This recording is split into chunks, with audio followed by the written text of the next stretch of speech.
This is our last piece of flooring, except for the closet, which we're not thinking about today. So here we go. Last piece. And then we got transitions to do. Tell people what happened.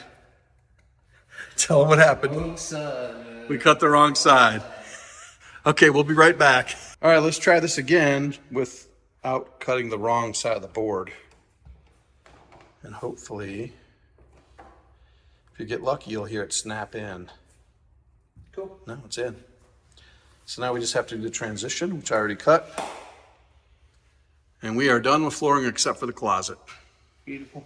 So a couple things about vinyl plank flooring. Number one, the stuff is awesome. It really is. But the thinner it is, the more difficult it is for the flooring to ride over imperfect floors. This is all imperfect floors. So we use the gray here, and that's thin. That's 4.5 millimeters. But the floor in the kitchen was even worse. And we had multiple patches on the floor, if you remember back in videos 1 and 2, I think.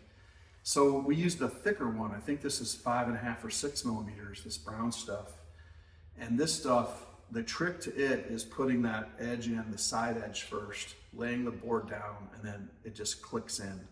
So the click and lock is kind of a scam for the thin stuff that's like cheap. That's $1.49 a square foot. This is $2.49 a square foot, so it's $1 more a square foot, which adds up. But it was so much better to lay. And because it's thicker and has the built-in underlayment, it will ride over imperfections in the floors much, much better. And at this juncture, I'm very excited to tell you that we are done with flooring, just except for that stupid closet. We're done with flooring. And so we have literally floored probably 3/4 of the whole house at this point. We're gonna leave the cheaper stuff that's in the 2 bedrooms. We're gonna leave that alone because it looks pretty decent. We just have to clean it. But we're getting close. So the next things we'll be doing next week, we're gonna be buying the kitchen cabinets and kind of setting those. We're gonna have to cut the countertop, which I've never done before. I have to buy a special blade for my saw, and kind of putting the kitchen together.